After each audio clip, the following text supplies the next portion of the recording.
Hi, it's Steve Overgard. I'm at 10824 Bland Ridge in Prince George County, and I'm going to go check the crawl space out on this house and look for some structural damage. I am in the crawl space now, and the crawl door is in the rear right corner. And what I'm going to do is I'm going to work my way around clockwise and come back to this point. I just measured the joist in this section, and they are 2x10s. And they are 12 inches on center. Okay, the procedure here is I'm going to go through, and with this screwdriver here, I'm going to prod the joist periodically to see if I can find anything that doesn't feel solid. If the screwdriver goes in, that usually indicates some sort of problem. I'm not going to prod every single joist, but I will make a sampling as I work my way around. The vapor barrier in this section is has been pulled back, and you can see the ground underneath here is moist to the touch. The center beam in this section is a triple 2x12. I am up in the front right corner, and you can see the ground here is definitely wet. This is still on the front of the house on the right side, but not all the way over to the right, just where the house juts out. And this area here too, you can see is all this is wet.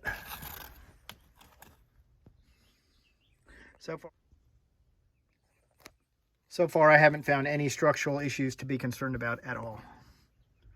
This area here, in that it's on the right side, it's in the front, but it's not all the way to the right. That's wet as well. This, I believe, is the master bath shower. And you can see here, long-term leak, long enough to make stalactites, which they don't happen overnight. But this is typical of a very slow leak over a very long period of time. And this is the joist. This is the joist pocket next to the one by the shower, again indicating a long-term slow leak. I believe this is underneath the shower. I'm hoping you can see it, but you see those little bright spots on the bottom of the HVAC duct. Those are actually droplets of condensation because the air in the crawl space is so damp. This pipe has got droplets on it as well. And I don't think the pipe itself is leaking, but I think it's compressed up against the HVAC duct. So this pipe is colder than the other pipes. Definitely you can feel the difference. And because it's colder, we're getting condensation on it. This is the main section of the house. I'm on the front, rightish, right where the main house meets the master suite or primary suite. And I'm seeing kind of the same thing along the front wall where the moisture is collecting along the foundation wall. Here's a little bit of standing water right here.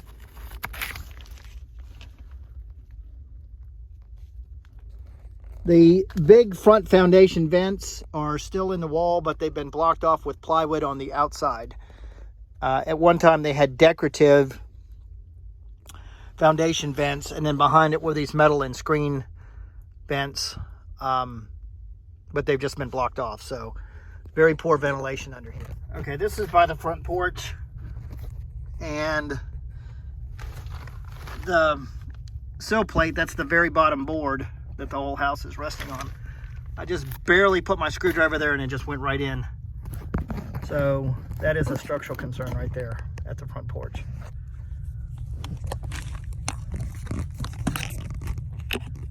There's another one right there. It doesn't even take any pressure, and the screwdriver just goes right into it. Pretty bad.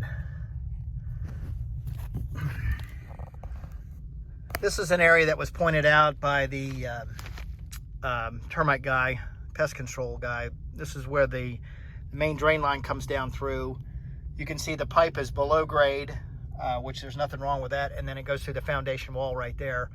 But the foundation wall is not sealed up. So you got a lot of moisture and water, actually water probably coming through right there. I'm at the back of the house, near where the primary bedroom meets the main house.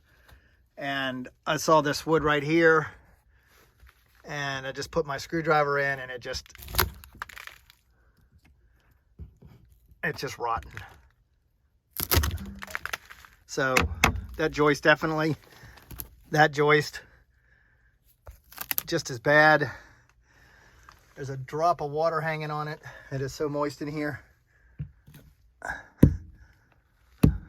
So 2 joists so far. Okay, there's a center beam here, and it's affected as well.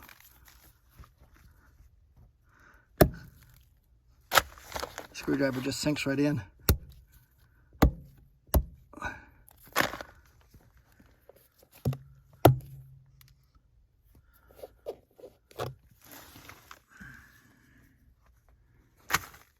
Here's the 3rd joist.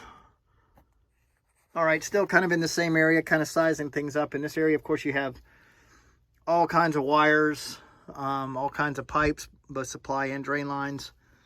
And we do have some HVAC ductwork as well. There's the 4th joist,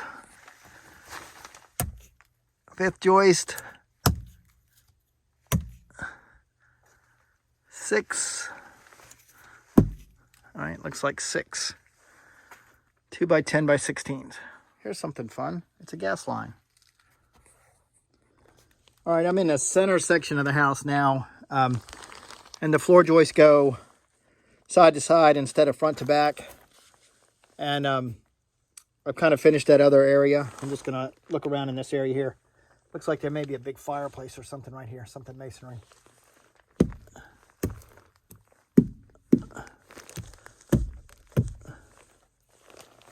Here's an electrical splice, which is not in a box.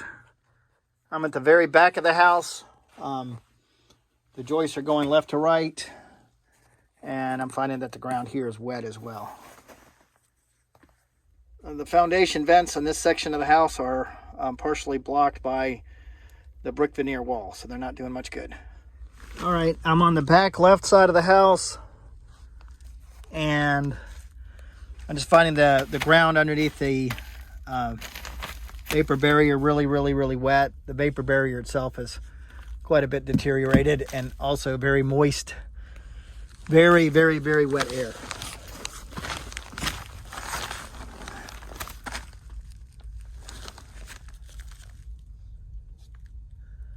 And that we see on the wall there, snake skins.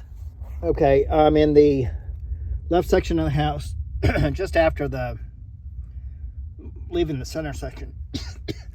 Whenever I see this pattern of microbial growth, it always alerts me that there's a possible issue. And in fact, there is right here. That's another joist. Just nothing much left to that one. So that's another joist. The one next to it has the same pattern, but when I probe it, it's probing okay.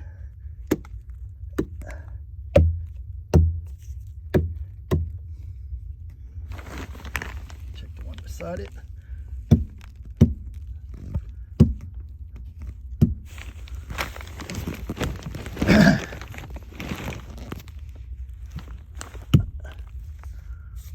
It's okay.